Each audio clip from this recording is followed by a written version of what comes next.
Thanks for having me.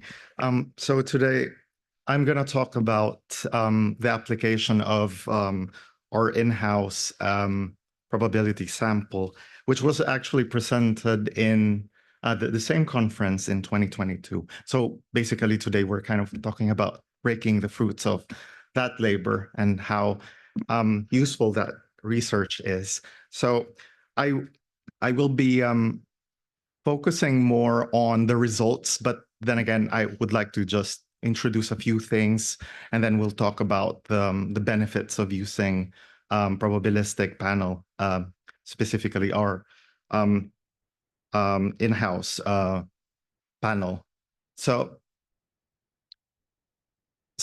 let me talk about the our client. So the client for this is CEDEFOP, which is the European Center for Development of Vocational Training. So they are in charge of VET policies in Europe. So they are involved in conducting and commissioning research across the EU on topics such as labor market trends and the skills mismatch. So basically just making programs and policies to kind of make the labor demands match with the skills among the working population.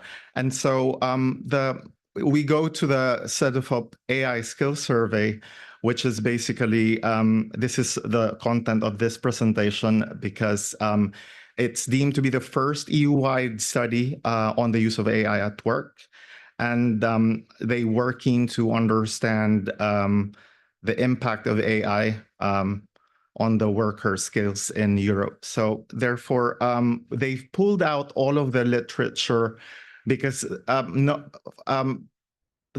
topic itself, it's still evolving. So therefore, they placed all of the known literature on the topic, crossing the labor market trend. So therefore, we placed that in the questionnaire, and so we offered them the public voice or probability-based panel, and we basically used 500 respondents per country, except in Luxembourg, which is half of it. So there are 11 countries, and the length of interview is 15 minutes. And it was conducted in late February until early May.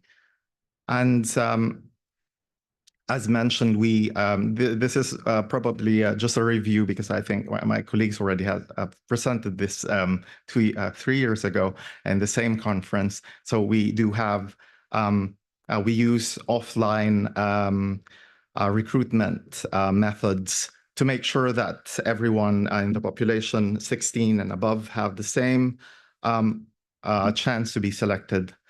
And I think we'll talk about the value of this in a very tech-savvy topic later on. So I will go ahead and show you the key findings. So these are the top line. So basically, these are just the early findings. So the data set is not yet published, but we're just giving you the published results that they posted in their publication section and also during their forum event. So I'll start with 1 in 7 workers regularly work with digital skills or apps that automate tasks with algorithms. So basically here, the first item here is if a worker used regularly, so always or often. So we outlined all of the different kinds of applications and also their examples so that people can actually relate to those and identify if those were the applications being asked. And there's another question as well, which shows that 28% of workers say that they or their colleagues use AI tools or systems at their workplace. And it's quite interesting here that there's that 16% who could not identify whether they are using AI or not, or their colleagues are using AI or not. So yeah, this is definitely one of probably an interesting part of the findings. And now we zoom in to those respondents who are actually using AI at work.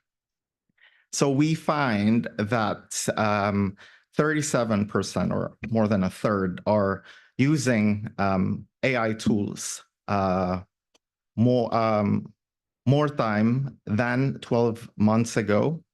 And this concentration is highest in Belgium and the least in Spain. But then again, you can see that it's still under 50%. And the base of this are those who are using AI or developing AI. So yeah, so basically this this shows that if you are a user, there is a trend that you are actually using it spending more time on it year by year. And we also asked about the impact on their tasks. So 30% said that say that they do not do certain tasks anymore. 41% say that they do some new tasks or different tasks.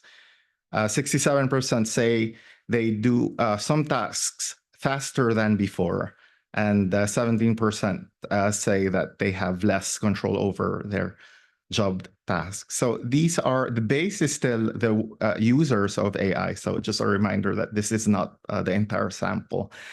And yeah, and next is we also look at the task displacement. So basically, these are the people who said that they don't do certain tasks anymore, and we cut them up into different industry categories. Any guesses who has the highest risk, like in Family Feud? Any guesses? Sorry. Actually, it's the reverse. Coders, like in programming. Yeah, or information communication. So apparently, agriculture has the highest task displacement. So there is not yet a developed a study on this because, of course, there's going to be a lot of controls. But definitely, we can speculate that certain industry categories might have more concentration of roles or tasks that are quite repetitious, and on the other side, there might be some professions which are quite having a lot of share of roles which are requiring a lot of interpersonal or complex skills that AI cannot actually cannot replace. So yeah, so we did that with precision coding as well, so that we can compare that across different countries. I will go directly to this. And yeah, so there's a big gap between those who need upskilling and yeah, especially in Portugal, but on average, it's 42% who said they need upskilling on AI, and 15% only said that they received in the past 12 months AI training. So I'll go quickly to the conclusion. So I guess that in this kind of topic, we definitely appreciated that there's a representation that was easier to communicate across different stakeholders. And given that it's a probabilistic panel, there's a wider reach of people.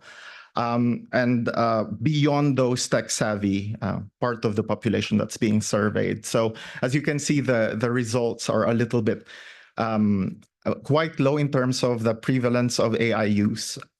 And I think that using the probabilistic panel provided a rapid and high quality evidence on this topic, and it gave that kind of very robust and critical view of the topic.